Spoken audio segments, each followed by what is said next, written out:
We can go? Okay. Okay, and do we have Craig Steele online? Yes. Okay. Okay, it's 5:05. I'll call the meeting to order. Apologize, we had a slight technical difficulty, but we're through that now.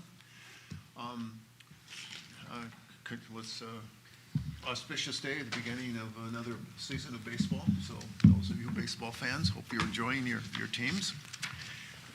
Tonight, let's do the roll call, please, first. Okay. Lynn Finley. Here. Paul Garza. Here. Paul Katzeff. Here. Jan Gilgordy. Here. Susan Savage here, all present. Okay, before we go to public comment, we have a limited amount of time available with our attorney this evening. He has a hard stop at 5:30. So we're going to go immediately to the Measure C item that was going to be done later in our discussion. So let me turn to Ms. Wiley, and then we will go back to our regular agenda after that. But we need to get this done in advance of, to enable us to have the services of the attorney. Thank you. So this, if you're looking at the tabs, it's the second section of tabs. It's my report is 4D. And I have included, among other things, a how-to description, how Measure C works. And this was written with the help of CFO Allen and Craig Steele, your board attorney. And it has been forwarded to Jim Hurst for comment. And if you'd like, I could read through it, or I think the board has had a chance to see it. And we have Craig on the line in order to answer any questions that you might have. Okay, any questions from board members? No, we requested that we go through some kind of a documentation and become clear about this. And so we asked that this be placed through, and it describes the process that the Measure C, and by the way, it conforms to the bylaws that were adopted in December for Measure C as well. So, are there any questions? I think there's been some confusion in the past. There was been the belief that somehow Measure C acted first and then the board acted secondly. And Mr. Steele, can you tell us what this correct process should be?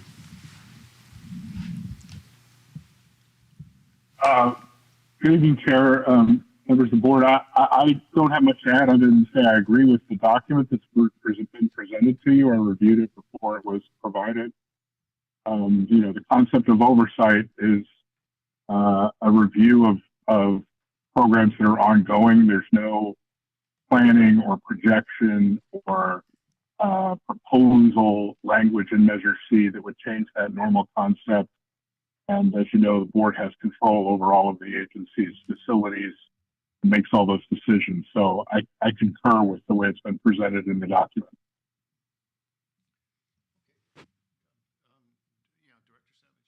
Well, I had a couple of questions. One of them was had to do with that timing of where the request for projects, et cetera, from Adventist or needs, where that goes first. And I think I said multiple times that every time I think I have Measure C under control and I understand it, something new comes up.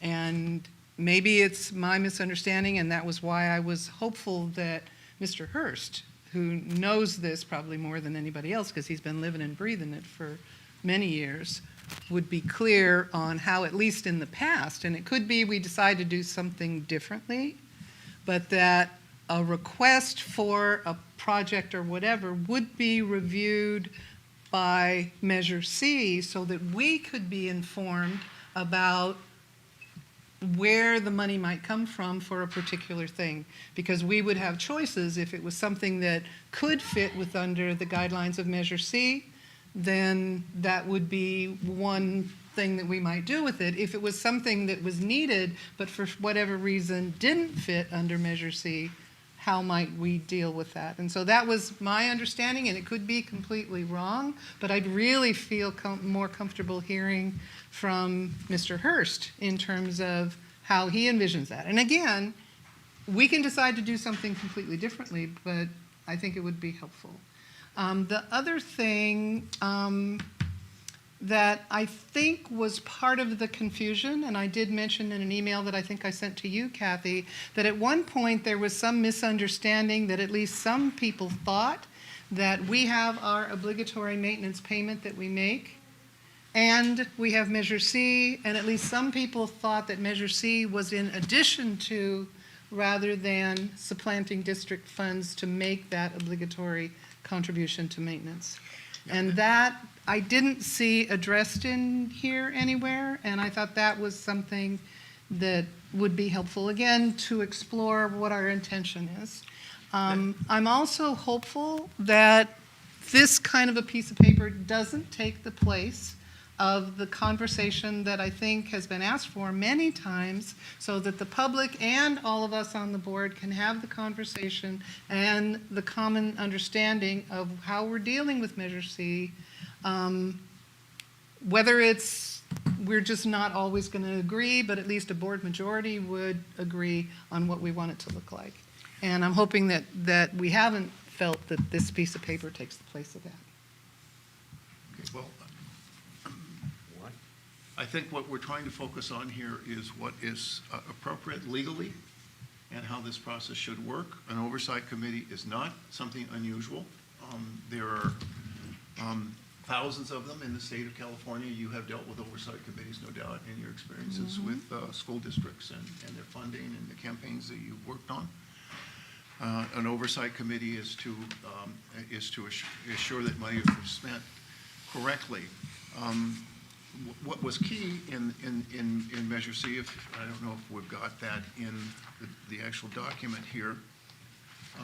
The key was that this money wouldn't be spent on administration, on salaries, on benefits, retirement, any of those kinds of personnel costs. They would actually be for things that were needed at the hospital. So I think that's where we are. This represents how this process should work, which would be appropriate and would fulfill the letter of the law. And that's, I think, what we're interested in doing. So, Ms. Wiley, you have any? That is our reading of it too, and that's why we asked Craig to be on the line today. In the past, it may not necessarily have been done correctly because Measure C came first, looked at capital expenditure reports, and then made recommendations to the board.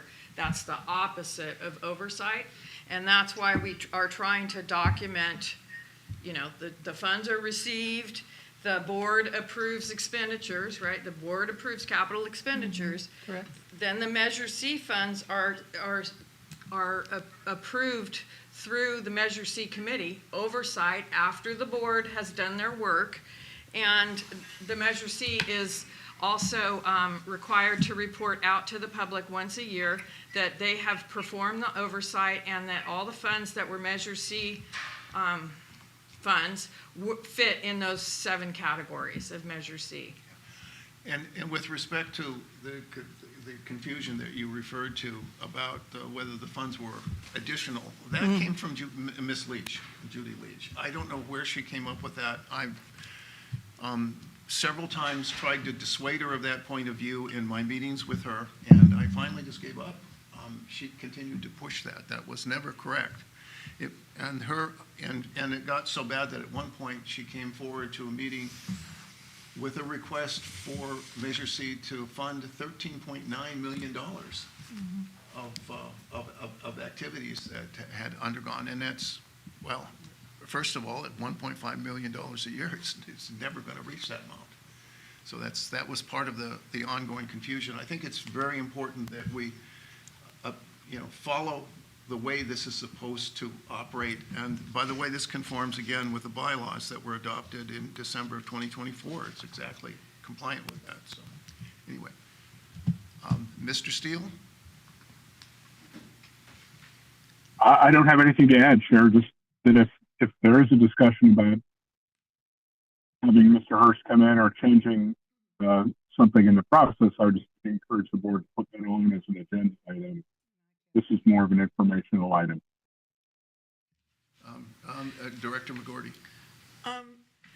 Yeah, I'm really thankful that you put this on paper, because so many times things are just spoken and there's never an executive summary that you can refer to, and, So I think this is quite adequate in describing what Measure C is, that, having a special meeting to talk about it would just confuse things, because people would come back with all their ideas, and it's like, this is the way it should be, okay? Can I make a comment, Chair? Are you done? Are you done? So what happens, I don't have, oh, here's one. So what happens in step 2 in this diagram?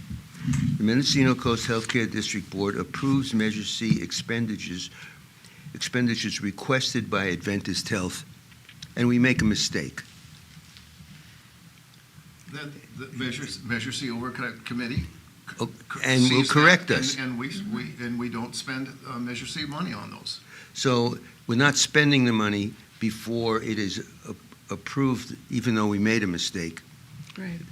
All right? So the money is delayed until, Well, even though we made a decision, there's a delay to enable the Measure C Oversight Committee to make sure that we didn't spend money, Measure C money, that we weren't supposed to spend, because there's 7 categories. We are all capable of making mistakes. So let's say we do make a mistake. That's the only. Director McGordon. Yeah. Go ahead. Yeah. Yeah, sure. So my understanding is that at step 2, when the board approves expenditures, then that money is paid out of our general fund, and the Measure C money isn't transferred into that fund until everything's been approved, that are Measure C So expenditures. what you're saying is that if we make a mistake, it's going to be caught. It's our money, not Measure C money. Right, Okay. yeah.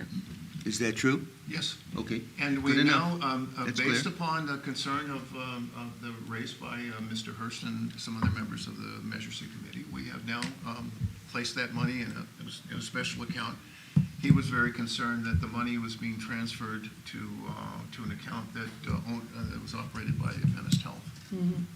Okay. And so that's no longer the case. It's now in its own account, and so that way it gives it additional transparency. At least that was the purpose of that. Does that answer your question? It does, absolutely. Director Savage. Okay, is my understanding, this is not an action item, this is an information item, this Right. is what the latest greatest is as far as you know. So, because I'm really uncomfortable without having Jim Hurst weigh in on it. I can answer that. Okay, So April 7 is the next Measure C committee meeting, and this will go in front of them too. And there will be agreement, and if there is disagreement, it'll come back to the board.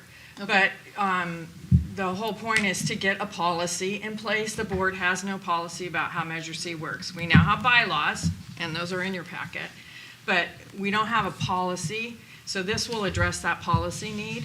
And I don't know exactly what the words will be, but this is to address the lack of policy. So that at when, some point, will we be adopting policy then? Not now, I don't think. correct. Okay, so this is just our current understanding, Just given advice from the information. attorney, et cetera, et cetera. Yes. And it may be that we were doing things differently in the past that we want to correct, or it could be, depending on legal advice, that we decide we want to keep doing what it is that we were doing in the past and amend this, but that doesn't need to be decided right now, correct? Correct.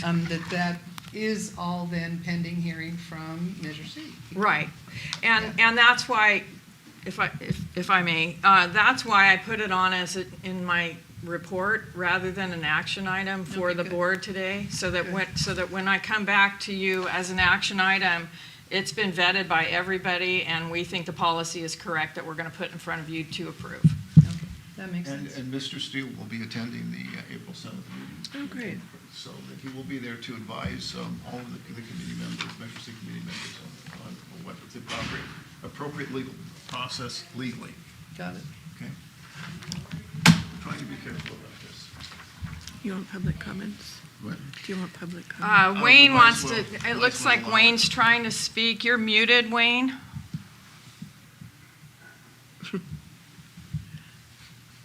There you go. Whoops, now you're muted again. Okay. Okay, can you hear me now? Yes. Okay, I'd like to update the board on what happened on the last Measure C.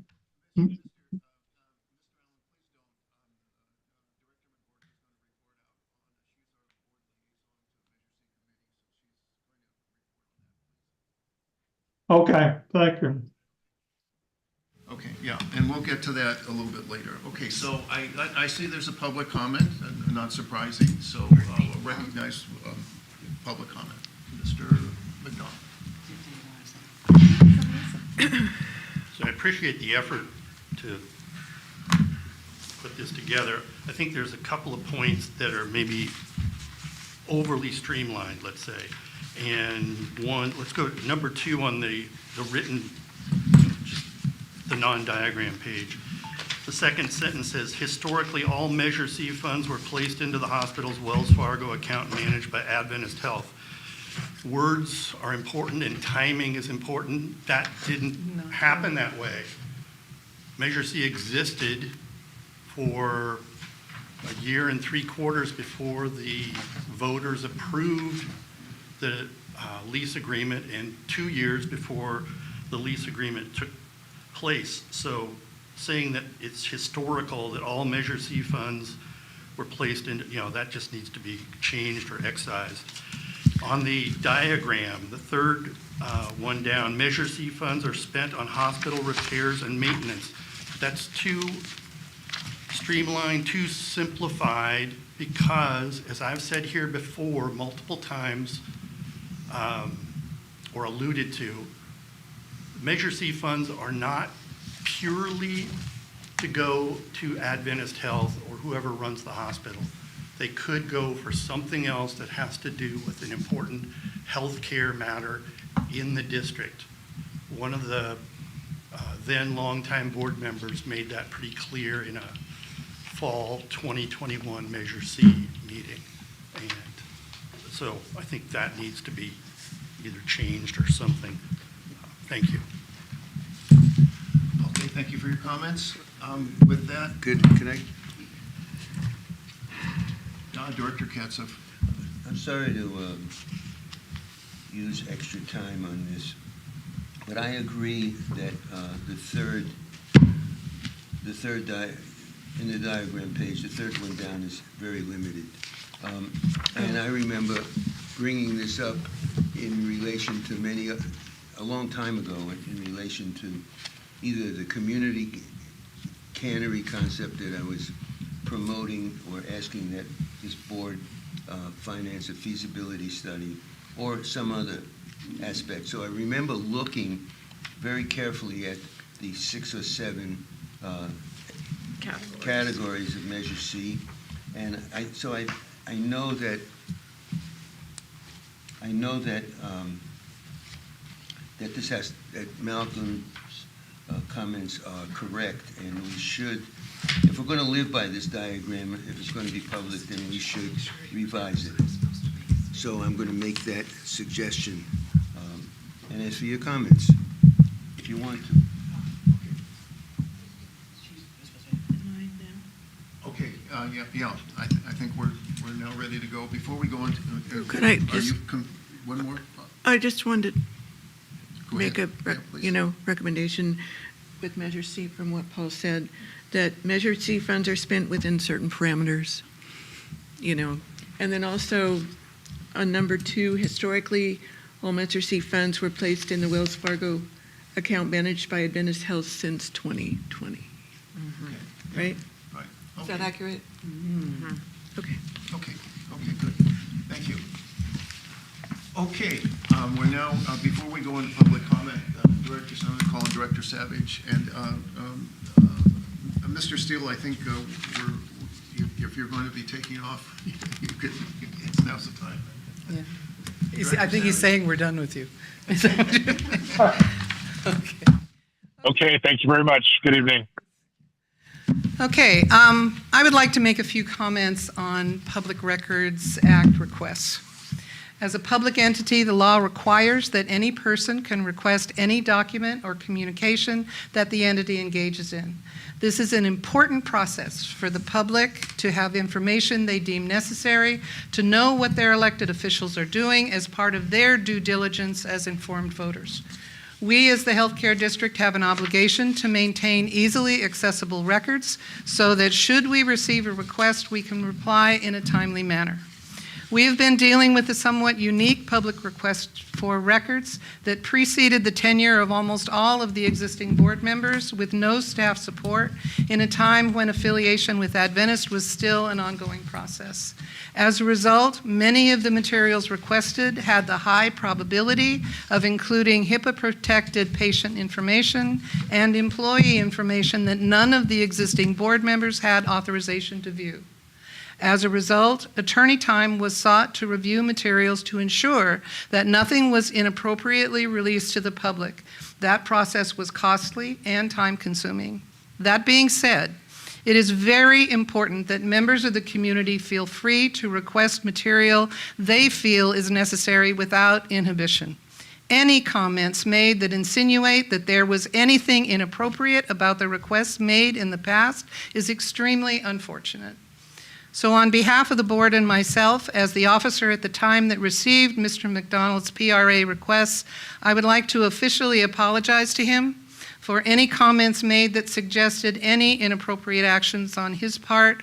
We are working to make our documents and records more easily accessible in future without the complications of HIPAA and employment-related information, and more efficient record keeping that made this a much more complicated transaction than should be necessary in the future. Is that in the packet? Is there ability to comment on that? No, we're going to just go on. I think we're done. Why are we done? We didn't vote on it. No, this We're not- isn't anything, this is a comment from the board. This is a comment from the board, but you said you took personal responsibility. Well, I felt that it was important because I was the officer at the The time when we had no apology, you staff. said the apology would come from the board. It did, and I said on behalf of the board and myself, Okay, thank you. yes. Okay. Okay, we're now open for public comment for items not on the agenda. Is there any public comments this evening? I don't see any hands here. Is there anyone online who wishes to address the board at this point? We do not have any hands raised online. Okay, thank you, Ms. Alley. Okay, let's move on then to first item of business, which is our consent calendar. We have two items there. First are the minutes from the last regular board meeting, and also a letter in support of CDFA Farm to Community Food Hubs grant application. Is there any item that a board member would like to pull? Okay. Well, I'm Director just, Doherty. not sure about this letter, because had this been brought before the board? It's being brought tonight. Yeah. Right. We don't have to talk about it before we write a letter? Well, you can amend or change the letter, but this That's is the point of it being on a the agenda. proposal for our consideration. to So we can support this just- letter. We can just put a letter in the consent calendar, and that's how we Well, get if things. you want to pull it, you could. If you don't like it, you pull it. And Oh, no, I don't not like it at all. I'm just wondering about procedure. Yeah, Well, I think if we're asked to support a grant application, and that's what that is, then I don't think we want to make that a full agenda item. Additionally, if we're going to execute on that, there's also some timeline. There's grant, you're right, I know. One of the interesting things about grants is you often are getting these letters at the very last minute. Yeah. Yeah, and that's just kind of the nature of it, so it's a little awkward, but, Okay. okay, is that, so, either of those items to be pulled? Mr. Katzub, I'm sure you would like the opportunity to say a few words about your grant application, proposed grant application. I'll be very brief. I have spoken about this at length, and this committee should know by now a lot about this grant, which is about food and health. I guess you could say that about 2,000 years ago, some great philosophers said, if food isn't your medicine, then medicine is going to be your food. and we are a healthcare district, and this is about healthy food for our community. I just would like to say that this healthcare district is not alone in its support. I've received letters of support from the Food Bank, the Fort Bragg Garden Club, both coastal supervisors, the Fort Bragg City Council, the Seeds organization that's collecting local seeds and is now operating out of the Tarbell Farm, from Down Home Foods, who has said they would support any kind of value-added, shelf-stable products that a cannery produces, from the Nye Ranch and other farmers who are going to be meeting next week at a group meeting to talk about ownership and collaboration, and the Blue Zone project directly, who we will be collaborating with. All of these are collaboration efforts, and they're all supporting the proposal. That doesn't mean we're going to get it. The proposal is going to be for approximately $2 million to be spent over the next 6 years, or it could be spent over the next 2 years, but there's a six-year reporting process. So this is a long-term project, and hopefully a project that links consumers with producers and takes the risk out of the farmers' hands and puts it in the hands of the community, because we can't ask the farmers to organize themselves and produce more food without taking the risk. I mean, it's a big risk when they push the food into the community. It's a lesser risk when the community pulls the food from the farmers. So I would appreciate the support of this board, but it's the board's decision. Okay, And Mr. Ketsup, I just... I would answer any questions. I hope I didn't take too much time. No, I just want to wish you all the best of luck with your grant application. So I think other fellow board members share that same hope that you're successful. Okay, Yeah. so with that, do you have any public comment on either the draft minutes or the support for to the state for a community hubs, food hubs? Okay, seeing none. Okay, now, May I make a motion? yes, please. I'd like to move to approve. Speak in the mic, please. I move to approve the consent calendar. And I'll second. Okay, roll call, please. Okay, Paul Garza, Yes? Paul Katza, Yes. Jan McGorty, Yes. Susan Savage. Yes, I'm sorry, I was waiting for her to answer. Lynn Finley. Yes. And it is approved. She has- Both she items has to are ask approved. herself. Oh, that's an interesting thing. Okay, do you want? Yes, okay. Okay, let's go on to my report to you. Mostly on my mind recently, and we're going to do some things hopefully to increase community awareness, is the threat to Medicaid funding. Becker's is reporting that just this week that there already have been 10 hospital closures in the U.S. 5 occurred in February. This follows a record number of hospitals, 25 closed last year. This is all prior to the new administration taking office, so we're not pointing any fingers here. Becker's already reported that 703 rural hospitals were within 6 months of closure because of the lack of reserves. Clearly, this is a very difficult time for healthcare in general and hospitals especially, okay? Now, there are consistent reports that Medicaid will be substantially cut, if not eliminated entirely in the next budget. If that occurs, the impact upon our local hospital could well lead to its closure. Now, last year, Adventist Health received $81 million, we're told, for services provided at our hospital. They report that 78% of all of their payment for these services came from Medicare and Medicaid, Medi-Cal. Now, understand that we call it Medi-Cal in California. That's our program, but 60% of that funding is Medicaid. It comes from the feds. 40% is contributed by the state. Okay. Of the 78%, it's estimated by Adventist Health, and again, this is their estimation, not mine, that 50% of it is received from Medicaid and Medi-Cal. So we can calculate the impact. Now, these are ballpark figures. These are my figures. I haven't gone to any books, but I'm just trying to paint a picture of what this looks like. So, okay, I want to make that really clear.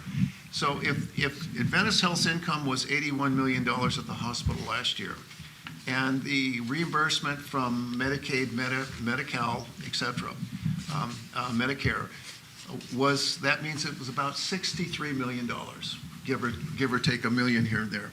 Okay, sorry. If we go further, take the next step then, and then take 50% of that amount, we get about $31 million, $32 million. So the potential lost revenue for the hospital is $32 million, or 39% of their operating revenue. And all I can comment is very few institutions, whether they're public, private, or otherwise, can survive a 39% loss in revenue. And of course, this doesn't even begin to consider the impact of the reduction on healthcare services provided in our community. The number of people who would go without those services would be staggering. But in addition to that, the very significant negative economic impact that would have on our community. At prior board meetings, it has been presented by Adventist, the estimate, and I did my economic development calculations that I learned many, many years ago to confirm that, but it's somewhere between $120 to $140 million a year of economic impact to this coastal community.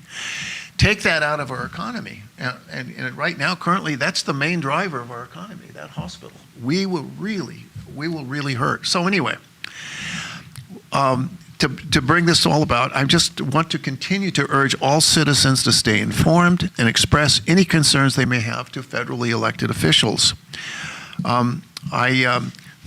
It's very interesting today. Becker's was reporting a hospital in the state of Washington that had some discretionary Medicaid money that, while authorized by Congress, has been eliminated and not provided to them. They laid off 101 people.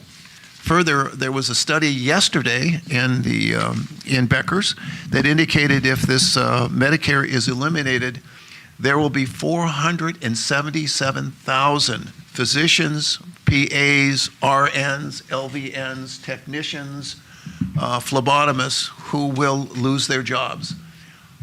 And overall, there will be 880,000 nationwide job losses. So there's a lot at stake here. I want to encourage everyone to stay informed. In addition to me monthly giving you an update on this, I am also going to be talking tomorrow to the advocate.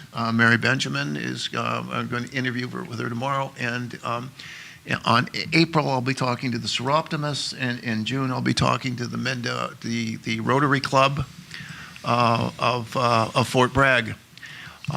And while this is the last item that I have in my report, I did put in here my contact information and Ms. Wiley's contact information. If any of you are aware of a group that is interested in learning more about this, about the hospital and about what we're facing, please let me know or let Kathy know. We'd be happy to get out and schedule that. Lastly, I just want to point out that it has been a struggle in the past. We are continue to try and push getting things right, and we've had to make a number of changes in the process. But fortunately now, we have 2 of our 3 standing committees are fully operational. Really pleased. Vice Chair McGordy has conducted now 2 sessions of the Planning Committee, and we're moving on that, and she'll have a report a little bit later. Measure C met and is scheduled to meet again April 7th. We're glad to see those in place. And we expect that our treasurer, Director Finley, will soon have a finance committee meeting ready to go. So, again, all of these standing committee meetings must be, are conducted according to the open meetings, or otherwise known as the Brown Act. And that's what I have for you this evening. Let's go on to the next item, which is... Is it comment? Planning Committee? Oh, yeah. Is it possible to make a comment about Oh, what you sure, just said? absolutely. Okay. I did want to add, in terms of other things that people might do in face of cuts to Medicare, et cetera, because I know our Congressman Huffman, has asked for anyone who has a personal story about anything that is impacting you individually or your family or your place of business to please let him know, because they're collecting all that information as part of their process of trying to fight back. Okay, thank you very much. That's great. Thank you. Okay, Director McGordy. Sure. So the planning committee's met twice, and the first time we took a tour of the hospital, thanks to Peter. It took a long time. Yeah, it was great. So we didn't have a lot of time after that. So we looked over the, Ms. Wiley had prepared a draft for an application with some questions for people that could be interested in serving on the planning committee, because as you remember at our last meeting, we had voted that we wanted community members on our standing committees. So there's a couple corrections from what you see here that somehow didn't get made, but if you want to know what they are. The number 5 question was, what skills and experience do you have to contribute to the planning committee? And then at the last meeting, Yeah, Ms. Which McGordy was- is a hard taskmaster. which was the 24th, we worked on a draft for a scope of work. And again, Ms. Wiley worked hard to create an outline, because you know it's always easier to fix things and to think of things from nothing, right? So, where did it go? Here it is. So the only thing that was different really was our timeline, because we didn't have time to talk about that. So that's going to be the April 17th meeting, although we did have a recommendation to aim for July 1st as a date to get plans in, so that we could get first in line for funding from HCI. Is that what it is? HCI? Right, yeah. Right, which is, so that's going to really make us work really hard to get things done. We've had Dr. Sarin come twice, and he's been interviewing the hospital staff to see what recommendations they have. We have community input from the meetings we had last year in the community. Jen, right to your mic. We can't hear you. I'm sorry. And we also agreed we would have meetings twice a month to try to get this work done. So we have some potential dates, and the next one will be April 17th, which is a Thursday.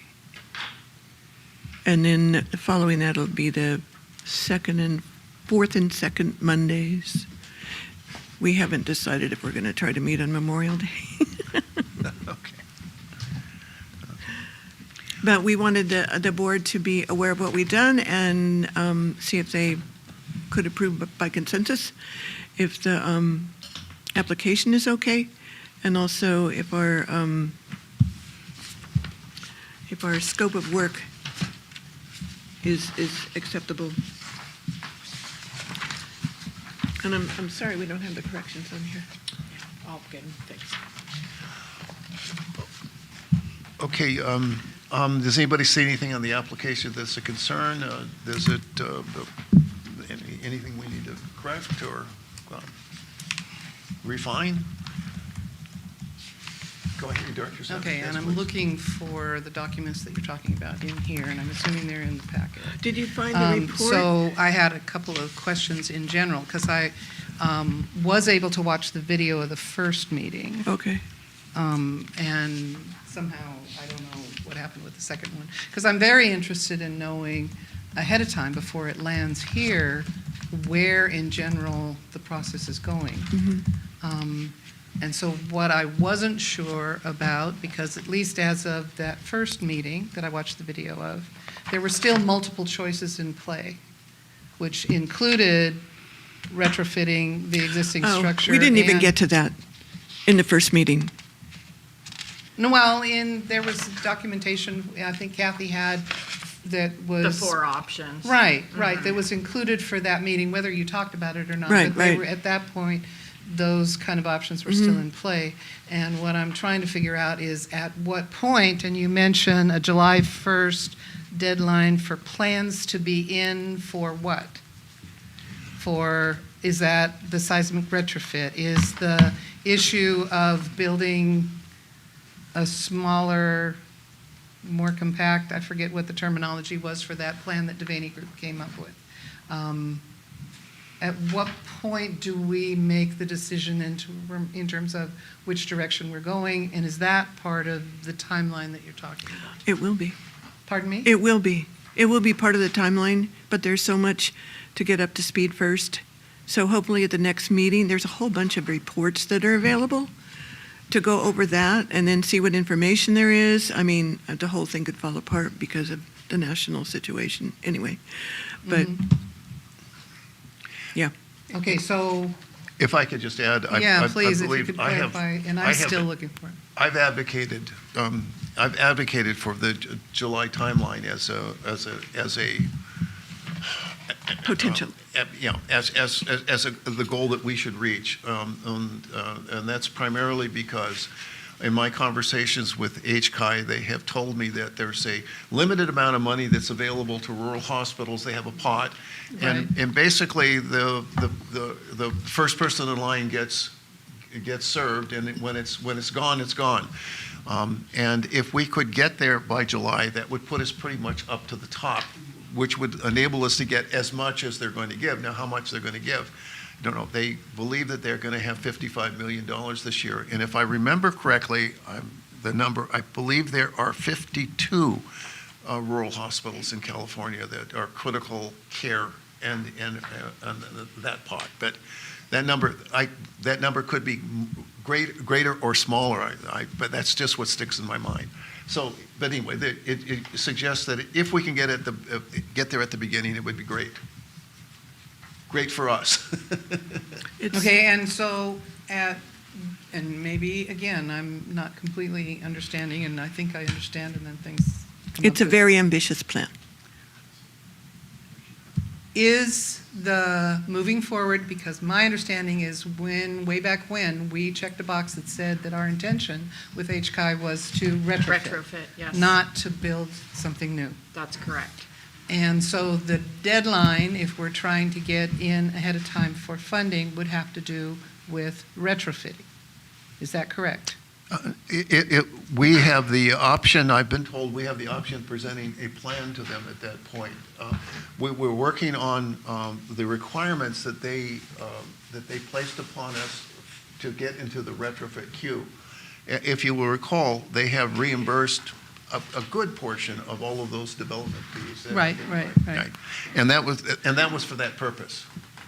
But they're not directing us, because of that, they're not dictating to us that we can only do retrofit. They want the best plan we can give them. And of course, that plan will come to this board, and there will be very extensive discussion, I'm sure, about that. Yeah.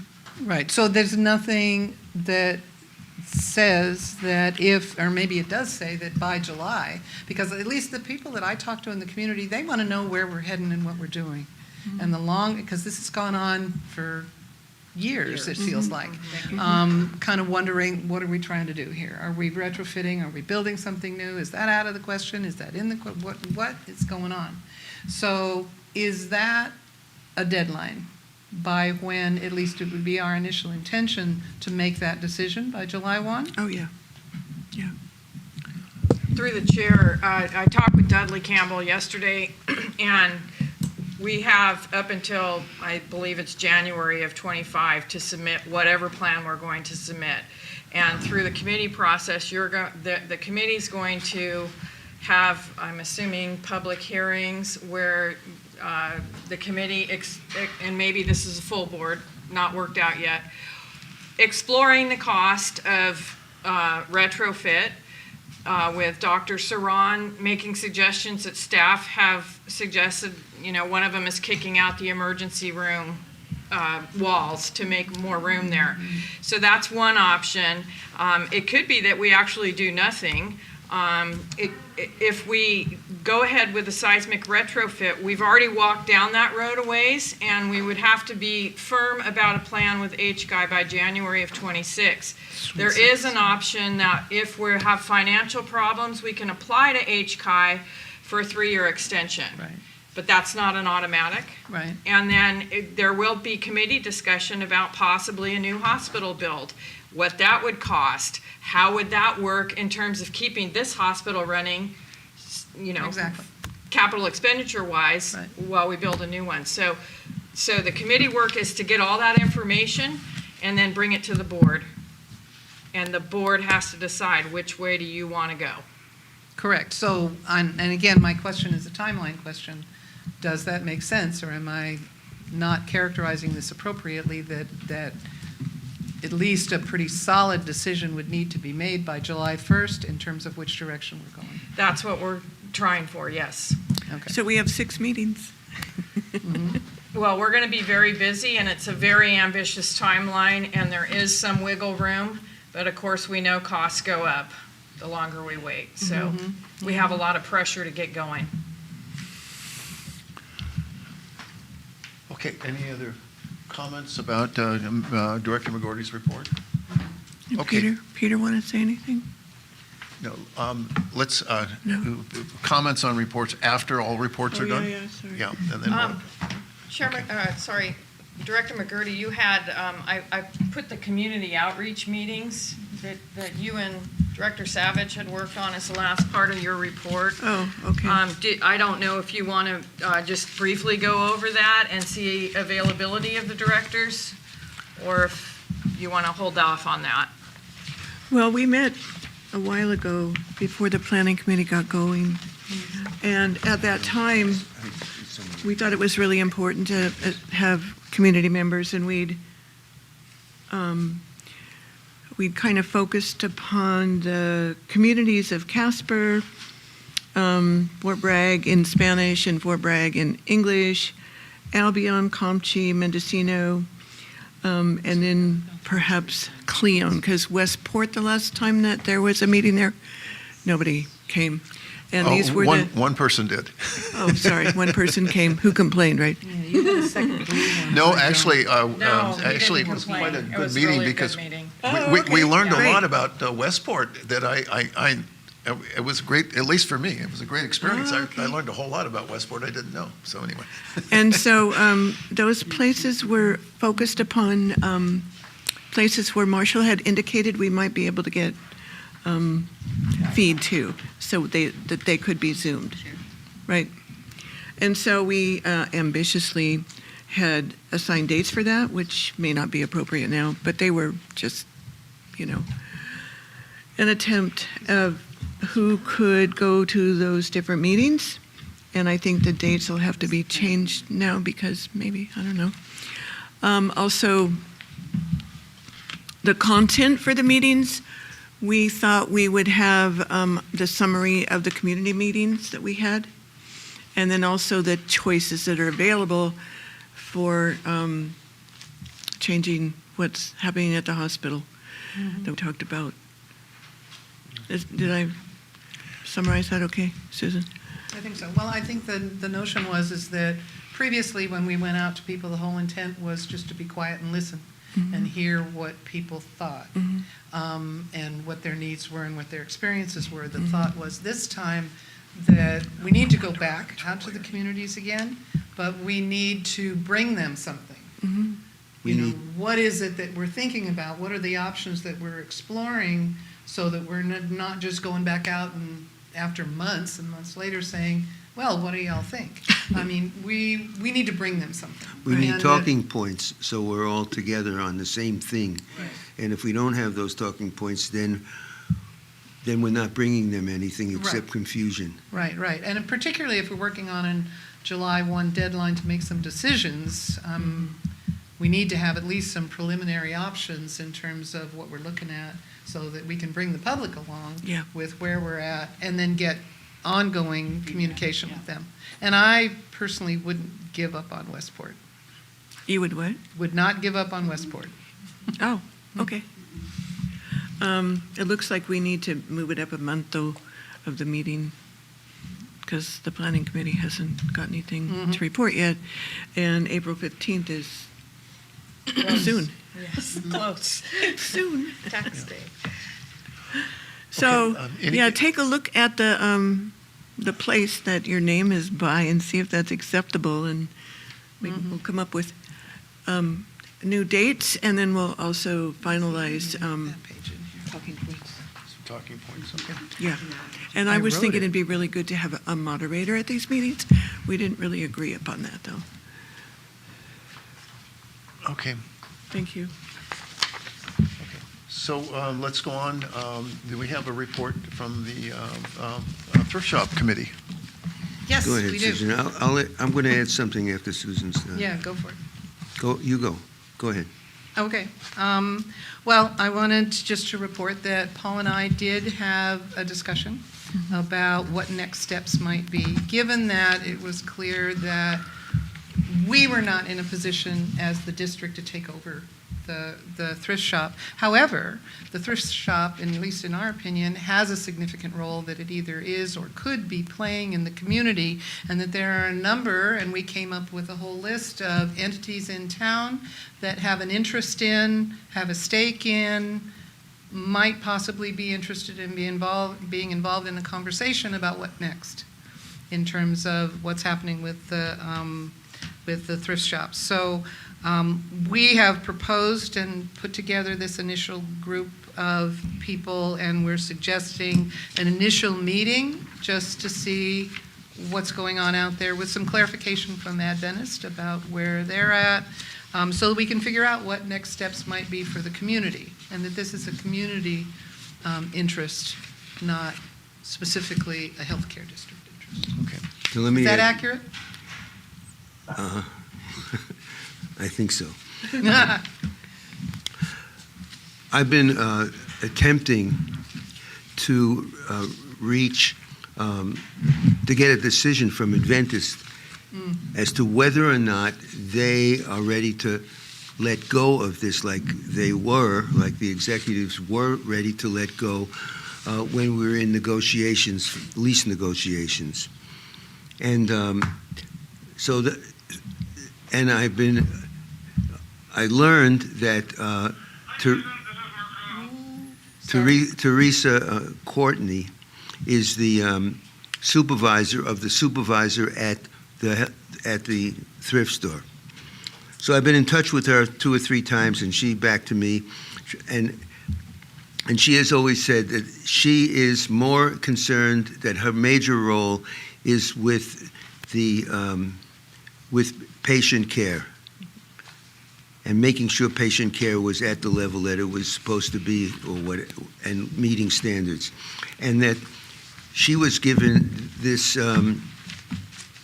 this job of supervising the supervisor, which is not in her bailiwick. She says, I'm not that's not my strength, and kicked the decision as to whether Adventist was prepared to let this thrift store go into the next iteration, or whether it was holding on to the thrift store. And she kicked it up to her boss, I think, was it Mark? Or what's the... Oh, Jeff? Jeff Mock? No. I think she said, well, regardless, she couldn't make a decision. So we can't make a decision on getting the community involved, which it really wants to be involved, unless we know what we don't know. Okay. So what you were going to, Peter, you were going to respond to that. Yeah, so I think you're speaking to Jeff Mock. He's the Okay. operations executive. Yeah, he hasn't gotten back to me. Okay, I can reach out to Jeff for you and see if we can't get an answer. But it was my understanding we were going to follow whatever was negotiated, and I'm sure that's what he would tell us.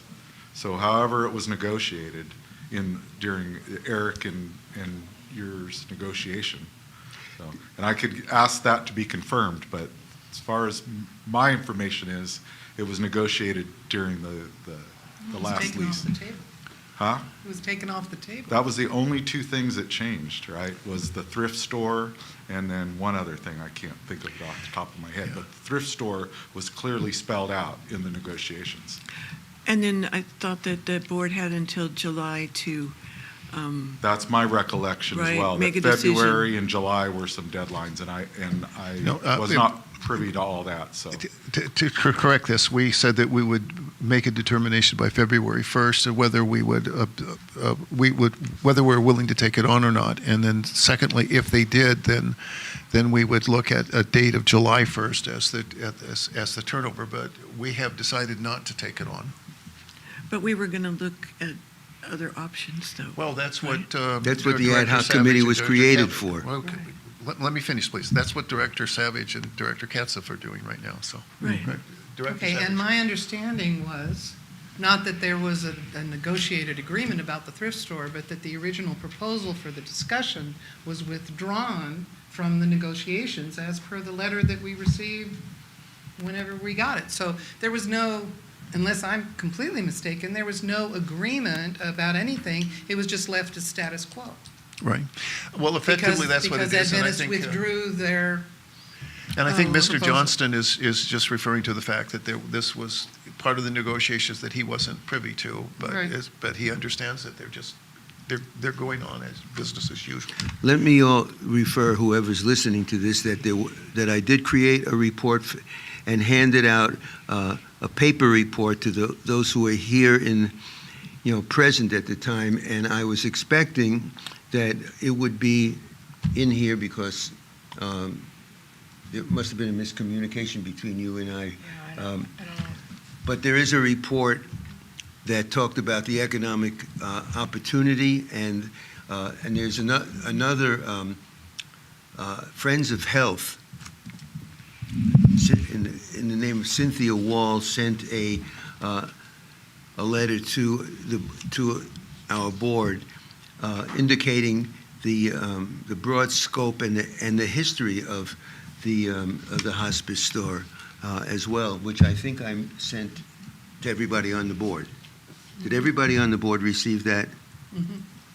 Okay. So we have something in motion here, and it appears to me that elders need in this community an advocacy group rather than just a service group. So, and that's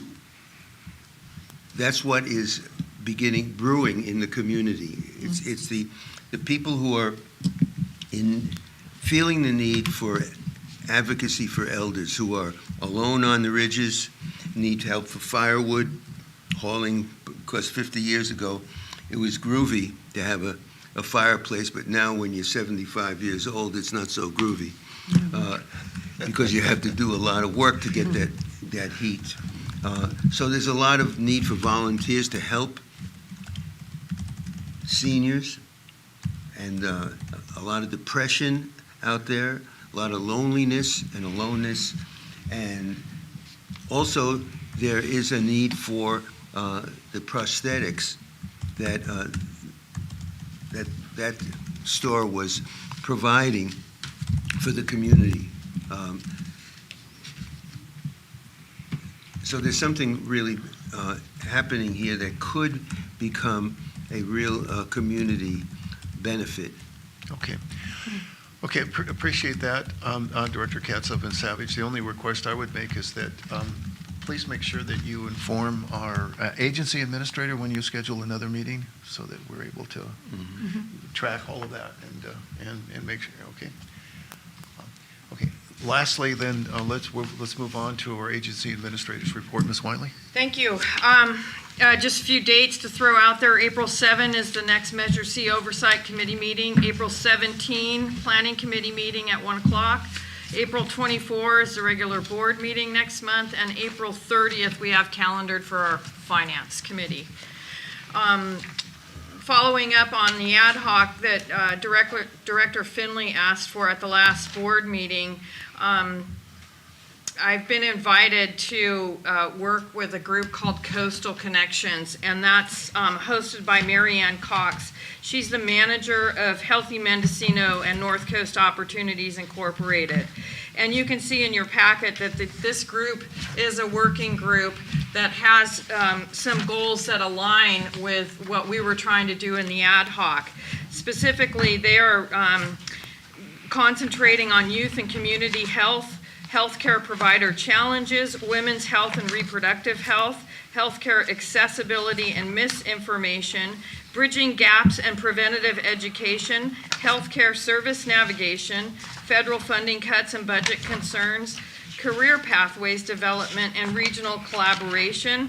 The participants include Dr. William Miller, Police Chief Cervanka, Fort Bragg City Mayor, and staff from Mendocino Health and Alliance. That's the one in Gualala. And so the meeting is, I think it's April 6th, April 3rd, so I'll be reporting back, and then maybe this would be useful information for the ad hoc as we go forward.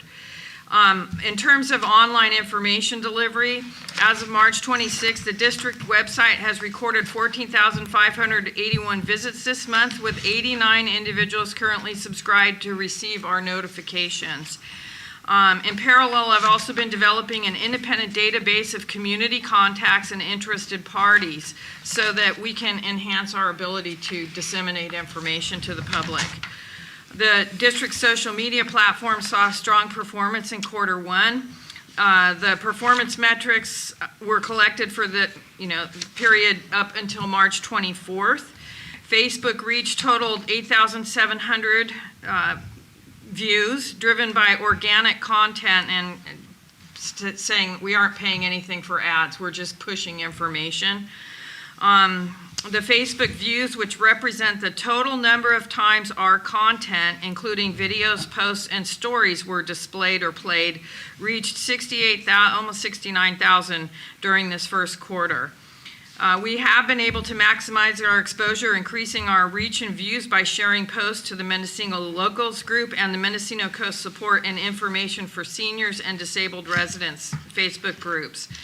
And you can read the statistics there. I also wanted to let you know that we did get payment for the 2 ambulances that we surplus. Those 2 checks have gone into our Tri-Counties Bank. You can see that I continue to focus on the things I focused on all along, which are fiscal responsibility and transparency, facilities maintenance and planning, community engagement, and compliance. And then I included a Venn diagram, and it looks like this.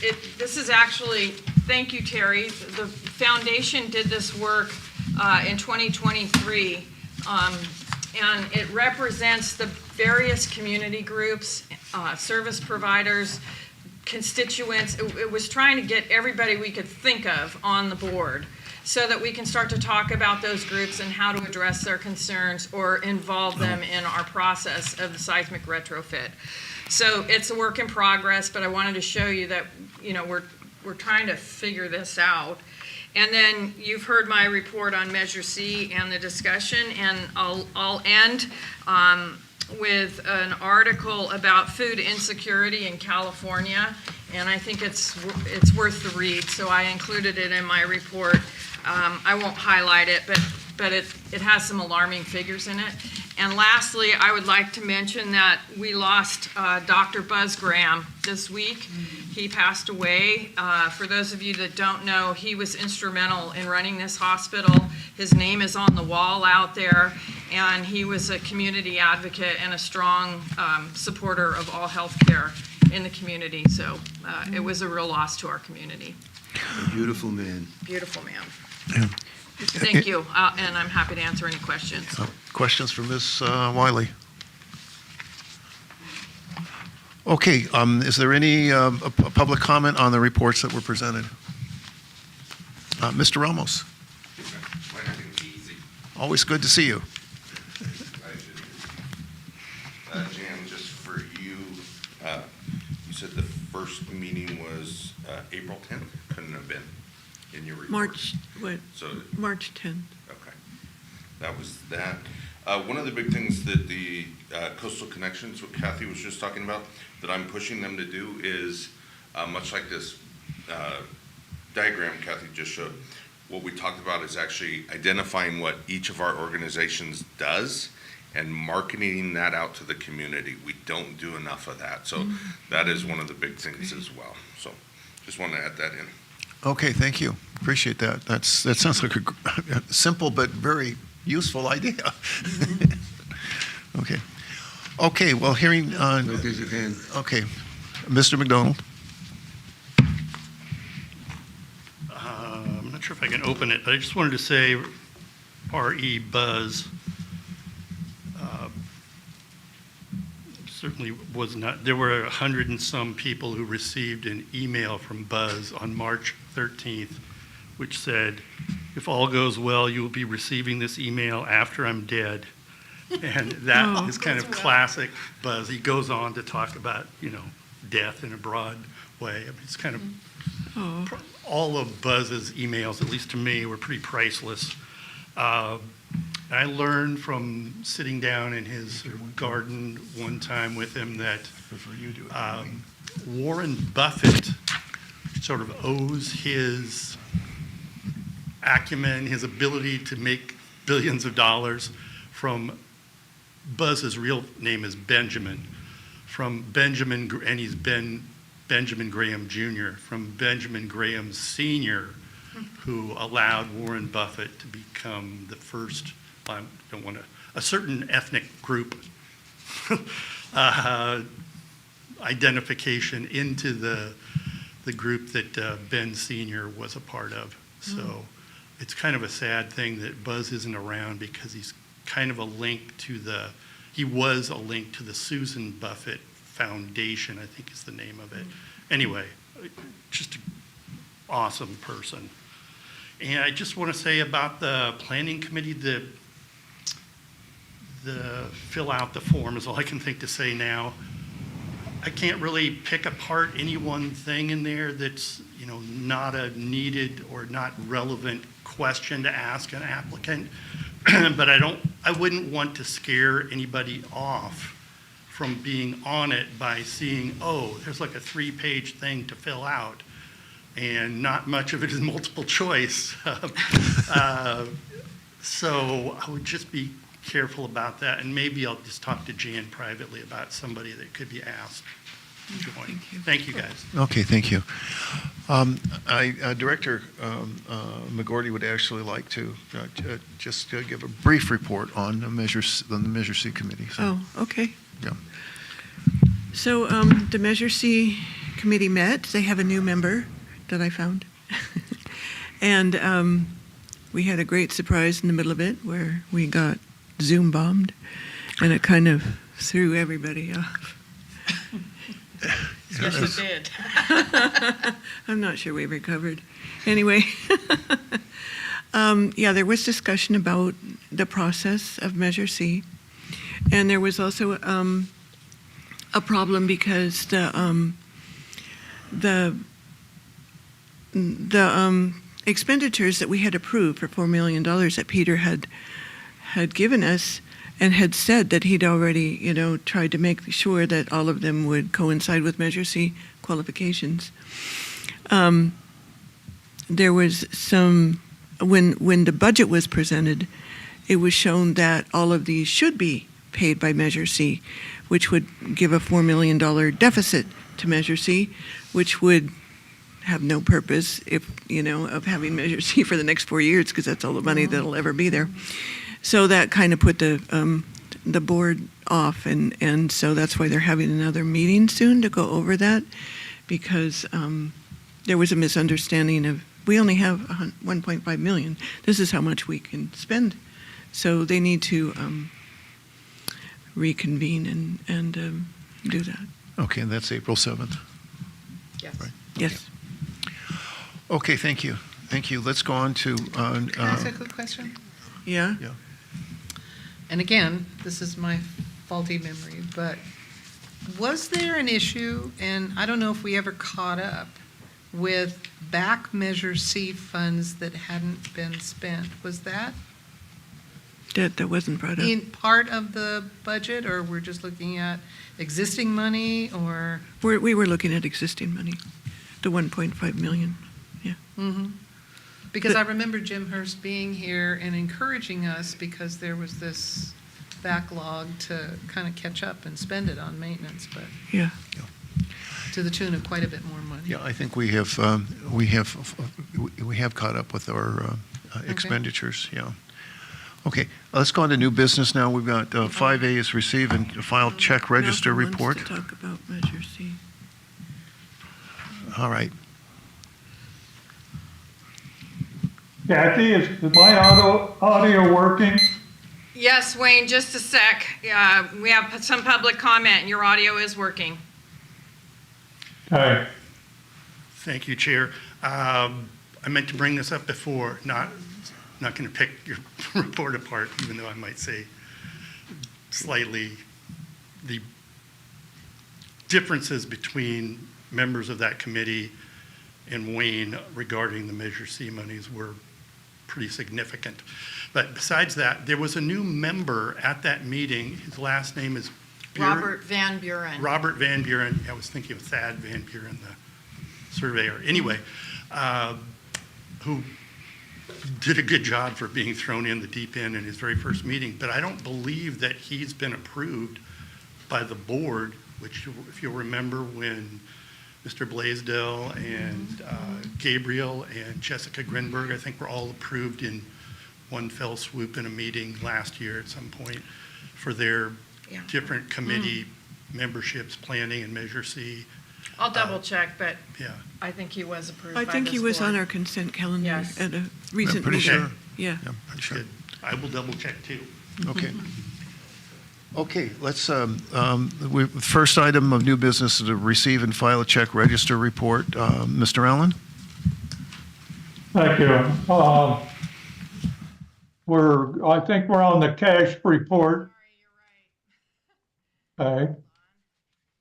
And what that shows is the Measure C money that's in the tri-counties, and that's an interest income bearing account fully insured by the FDIC. See? And 968,000. The next item is the restricted capital fund, which is in treasury bills. You can see the slightly over 13 million. And we'll dwell on that on another report that it shows more detail. And then the smaller amounts are in the operations fund, and that's in Tri-County's bank of 396,000. And then the LAIF account is with the California Treasurer. So it totals 15,376,000. Next report, Kathy, that you have is the check register.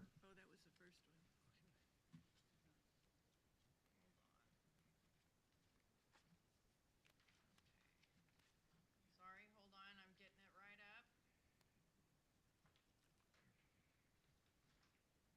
up. Okay, for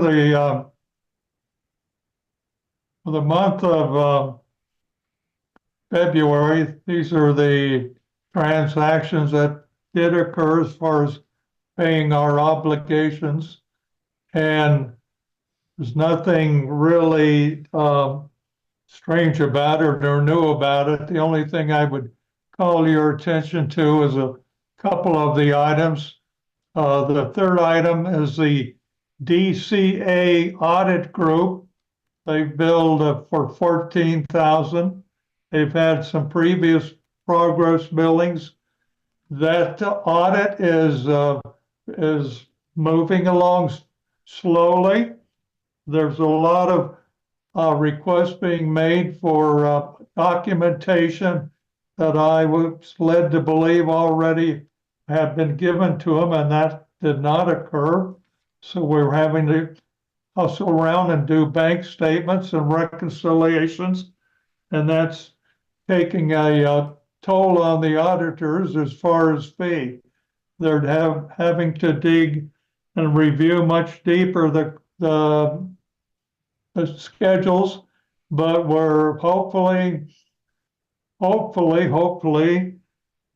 the next couple months, a 21 audit will be done. So, and then moving down on the check registers, we have some of our companies that don't bill us every month, so they do catch up.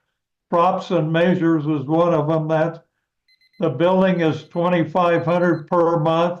You can see 3 billings coming through in the month of February because they had not billed those previous. And the same thing in RGS. There's a couple bills coming through at $13,200, and they're just delinquent on their billing. 120,000 total were the check obligation that we processed in February. Let's move, I think, Kathy, to the budget comparison. Before you go on, I know that Chair McGordy, Vice Chair McGordy is very curious about the $168 to our former board member and chair, Miss Lee Finney.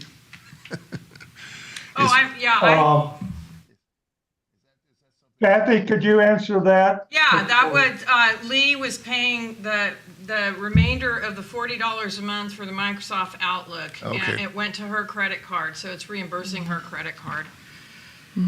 Okay, yeah, just because I know she was curious about that, so let's just go on. We'll answer that right now. Thank you. So you're looking for actuals, right, Wayne? Let's go to the budget report. Thank you. For the month of February, the 3 columns on the left, the only income coming in was from investment income.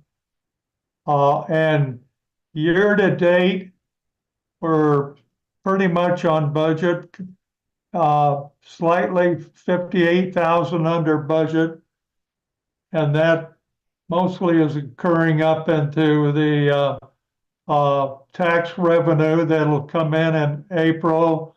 And then also the investment income, there's lots of money that's still sitting out there maturing, and I'll talk about that when we get to that schedule. So moving down into the expenses, total operating expenses were higher than the budget because of what I mentioned about multiple months being billed in 1 month.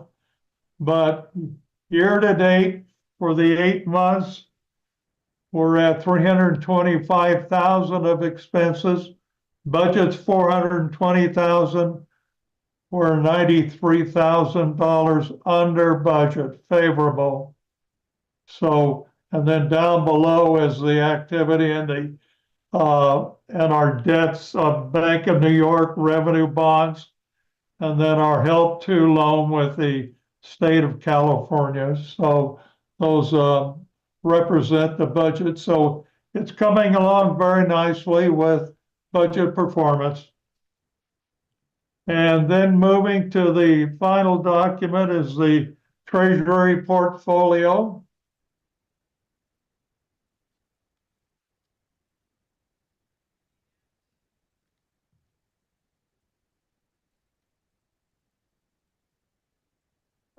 And this shows the Treasury bills that we have purchased and the maturity categories. I've got 13.5 million spread out over 5 maturity choices. And it's all within 4 weeks, all the way up to 26 weeks. Clear over on the right-hand side, you'll see that investment rates have been very stable for making all these purchases, pretty much 4.3 lately. Some of that 4.4 happened on earlier purchases. So the market is very stable at the moment. It's jittery, like I think everybody is. What's our economy going to look like? But we're doing fine with our investments. Moving down on the little bit there, Kathy, investment income that has matured is $358,000. And what I have done with that is move right up your arrow up to the next, keep going up to the 13,558,000. We've started our investments with 13.2 million, 13,200,000.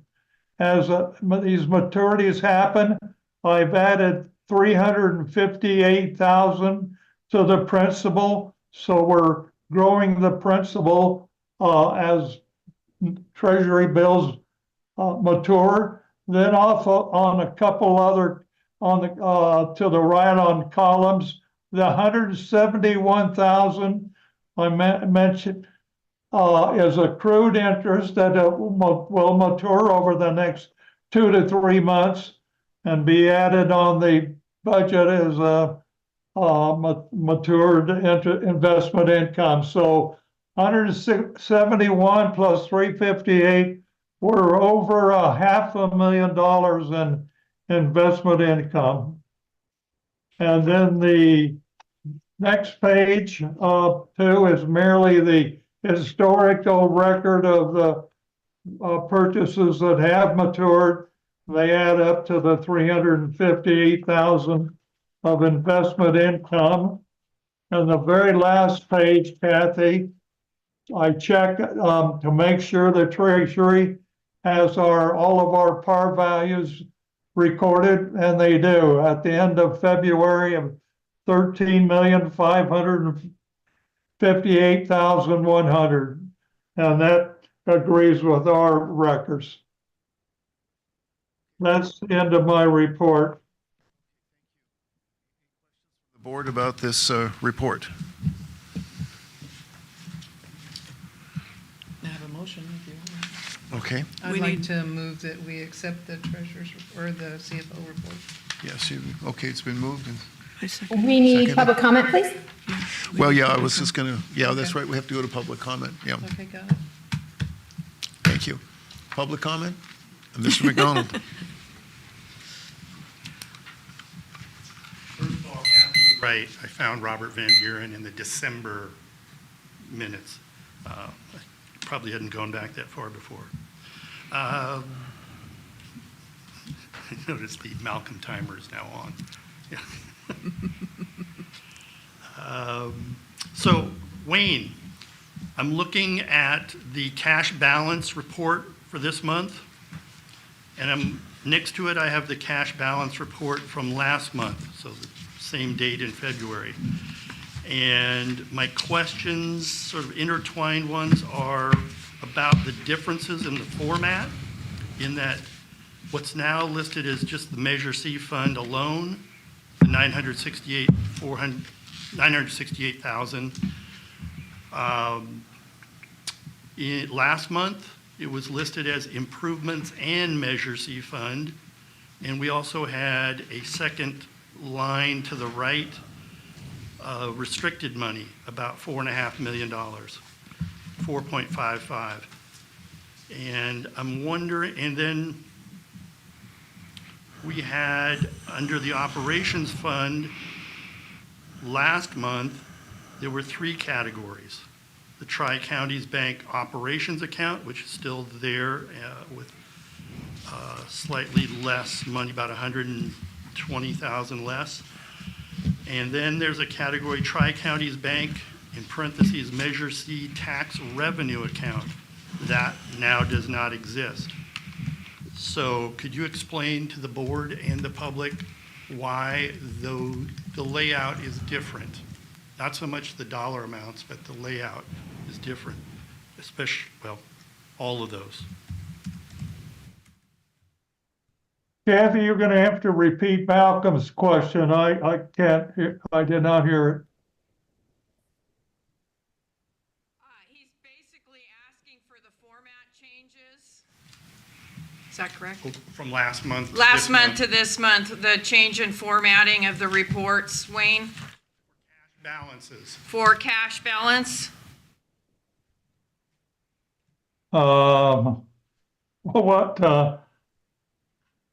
What format changes is he talking about? So specifically, Wayne, last month it was called Improvements and Measure C Fund. And now it's only called Measure C Fund, the top line, the top.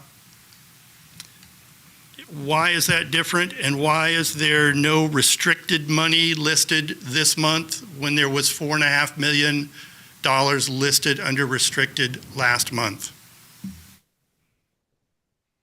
know he's having a hard time with this hearing chair. Maybe I could get those answers back to the board and to Malcolm after the meeting. That'd be acceptable. Thank you. Okay, we have any other public comment?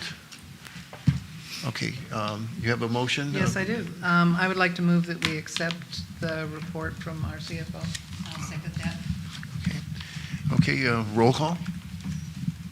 Okay, Paul Katza Yes. and Yes. Jan McGordy, Yes.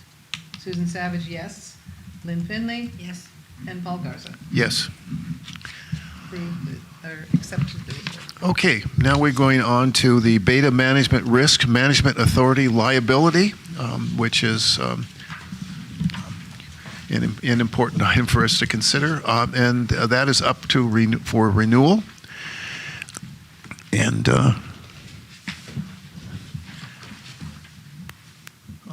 of course, I'm here as the a recommender, and I'm recommending that we approve this Risk Management Authority liability renewal. Ms. Wiley, could you, this is our directors and officers as well as some other comprehensive liability. Could you explain I think the directors and officers probably pretty clear to everyone. I'm actually not the best person. Wayne is more familiar with this. So, Okay. if he can hear you because my phone's underneath you. So. All right. Mr. Allen, the directors and officers, I believe, is clear to everybody. But the healthcare entity comprehensive liability, what does that covers us for what, accidents? I'm not, or something we cause? Yes, the answer is it covers us for meetings like you're having monthly, and tonight, if there's somebody that falls and injures themselves, then that general liability comes in.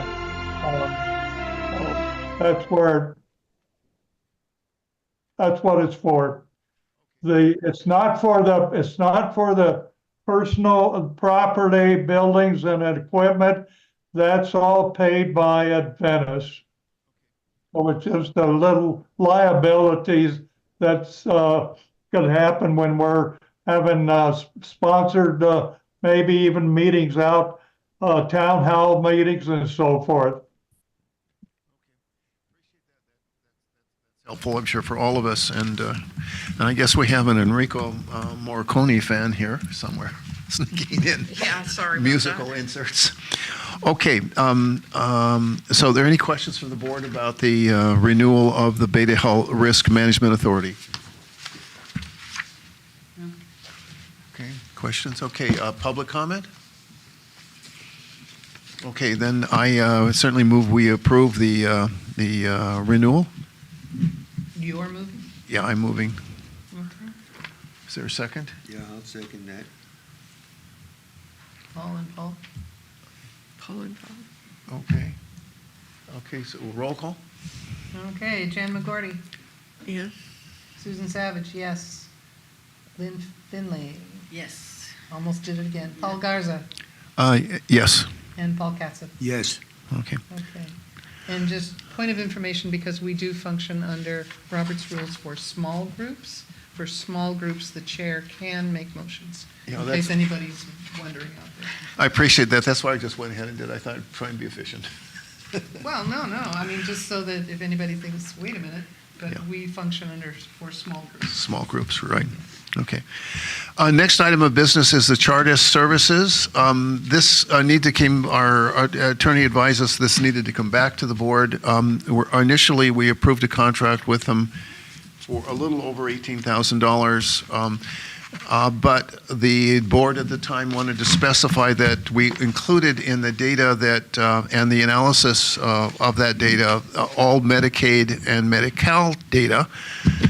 In addition to that, we have received permission from HCI to access their data, and they can provide us with all payer data. So we'd also get private insurance from that. But that's going to cost us an additional almost $7,000. So we need to revisit this and approve it at the higher rate or not. So with that, do you have any questions from the board?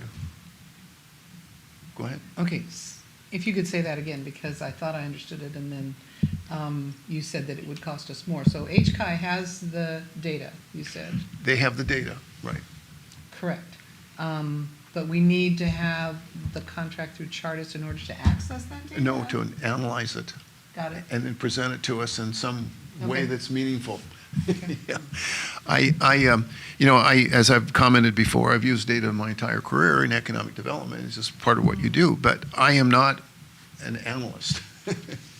I just grab it and try and use it.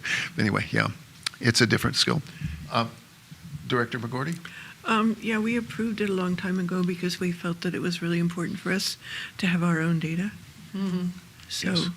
if there's no objection, I'd like to move to, Well, we've got to go to public comment first. Okay. Okay, so any public comment? Okay, seeing none. Okay, your motion? yeah, I move to approve this altered contract. Okay, is there a second? Second. Okay, any further discussion? Seeing none, roll call, please. Okay, Susan Savage, yes. Lynn Finley, Yes. Paul Garza, Yes. Paul Katzif, Yes. and Jan McGorty. Yes. Approved. Okay. Okay, next item of business is a much larger issue, and I'm going to ask that Ms. Wiley excuse herself for the duration of this conversation, and we do have Sophia Selvianov with us tonight, who is I believe your title, Executive Director, is that correct, for Regional Government Services, to answer any questions. And this is an initial proposal for us to consider this evening. Hopefully you've taken a look at it. My personal sense is that we've been well served by RGS, but there's always... I don't have the number. You want to text it to me? Yes. Okay. But but any time, this is certainly an important discussion. So, questions from the board at this point? Questions or comments, or you want to separate those? It's questions, and then Got we'll go it. to public comment, and then come back for further board discussion. Okay. What's the amendment? It's not an amendment; it would be a continuation of services. And okay, If I may, Chair Garza, yes, please. we are needing to amend the agreement and add some funding for the proposed extension of services. So there is a contractual amendment that is attached to the staff report, and that would be the language that we would expect should the board authorize this item on the agenda to have sent for signature. Okay, questions? Okay, public comment? We do have a hand raised here online. Oh, Ms. Williams, we haven't Hi, heard. how are you guys today? Hey, I'm taking the back seat now. No, I would encourage the board to continue the contract. I believe that, over the last year and a half, Kathy has been very instrumental on getting things together, aligned, organized. She's helped the board members in their roles. And I think it's money well spent. And to top that, I mean, the money that our CFO is making us pleases me even more. So I just wanted to say I would be all for continuing the services. You're welcome.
Well, I know which one of you. He had his hand up Okay, fine, first, so good, I'm sorry. Go ahead, yes. Sorry. Well, after suffering through the first 18 months of my career, my new career as a healthcare person, I think the last 12 months or so since RGS came on, which I was absolutely opposed to at the time, has been a godsend. And Kathy in particular has been probably, overworked and has done a job spectacularly. I mean, made us all look good because Linda, for example, spent a lot of time watching us and telling this board how we were bickering over things. I use that word specifically in quotes because that was the word she used, and it was correct. Although we were trying hard to do the right thing and to be honest with each other, we didn't have the structure that we have now. So I just would like to say that she's helped us look good, and we got to help her look good. You want to make a motion? No, I don't want to make a motion. I just wanted to make a statement. Mm-hmm. Okay, Director Savage. Okay, and I think for me, and the way I look at this, I think it's helpful to have this not just be a referendum on Kathy, because I think what we're asked to do is extend the contract with RGS. And if you remember, there was a lot of discussion at the time whether we should just go out and hire someone ourselves to have that one position rather than having access to a whole array of services that we've been able to access through RGS. So I'm very, very supportive of continuing the contract with RGS. Okay. I do think, because our bylaws say that we're supposed to do this, that we do need to have an evaluation process. Because I think that it may very well be that there are aspects of what RGS does and offer that we aren't using in the most effective way. And I'd like to have that conversation. I also think that there are things that we could have a conversation, because I don't think we're the easiest group in the world to work with, maybe, that we could find ways to work more efficiently with Kathy and support the work that she's doing in the context of an evaluation of services, not an evaluation of people. That I would really suggest that the chair consider some kind of a mechanism for how do we go about complying with our bylaws and do an evaluation? And how might that happen? Using what vehicle? How might we do that? And that would be a separate conversation from whether or not we endorse RGS. Okay, I think that's, I saw kind of something from you earlier this week, and I think it's an excellent idea. I think we should. I think you're absolutely right. There may be some things that we could get more value from. There may be some things that we could do better on our end, certainly. And I think you're absolutely right. The more we can kind of bring our interests together and be clear, it's great. So, is there a suggestion of how we should go about this? Yeah. Go ahead. I would like to ask RGS to tell us how we can use their services better. They know what they do. And we are trying to figure out what do they do that we're not taking advantage of. So we're putting the cart before the horse. So I would like to ask RGS, we should approach them to tell us how they can help us more. Okay. And then could we, at the same time, what would be the easiest way for us to work on some kind of a think piece about other things, our concerns about where how we could work more effectively with each other and with them? Chair Garza, if I may. Yes, please. RGS does engage in service evaluation processes with a number of the agencies that we provide support to, and I would be happy to share with you, for the benefit of your group, some of those models, and we certainly can develop one that meets your needs. And if you find it of value to receive feedback about your part of the interaction equation, I'm sure that we can also add some type of feedback gathering from the various service providers that you engage with and business partners that you work with, just to help you gain that larger understanding of how to be the most effective board that you can be. So this is not new to us. It's not unknown at all. And we have several frameworks that you can consider, and I will be happy to send those along. Okay. What I would suggest at this point is, if you're willing, Director Savage, that you and I become an ad hoc? Yes, And, I think so. okay. Yes. And then we will report back next month? Yes. Okay, great. Thank you. Okay, so with that, go So ahead. I would like to move, if that's okay. Yes, checking. please. Are we ready? Okay, I would like to move that we amend our contract with RGS as posted, which I believe goes through, is it June or July of 2026? Okay, great, tand you. Is there a second? I'll second it. Okay. Any further discussion from the board? Roll call? Okay, Lynn Finley Yes. and Paul Garza, Yes. Paul Katza, Yes. Jan McGordy, Yes. Susan Savage, yes. So, Okay, and let's, can we tell Kathy to come back in? She's gone. Okay. I'll be doing her part at the end. I'm sorry? She's leaving. She's not coming back. Oh, she's not coming back. Okay, I guess we'll have to clean up. Okay, we're now at comments from the board. Any, Director McGordy, yes? Yeah, I can comment upon the Neve Cannon Room that has been wonderfully cleaned out, the Neve Cannon Room, which could be our new home. Okay. Yeah, thanks to Peter and his crew. Yeah. Have we confirmed that we have, we can broadcast from there? I don't know. So I've asked the Adventist Health IT department to install a Wi-Fi router in there to extend our network, so you'll have the same service there as you have in the Redwoods room. Oh, well, thank you very much. With the understanding that we would like to use the room on occasion to do trainings and such. Yeah, we're there so often, Mr. Johnston. Well, we will certainly negotiate with you for time in there, so. Yeah. So that should be done here shortly. We're Okay, working on it. great. Okay.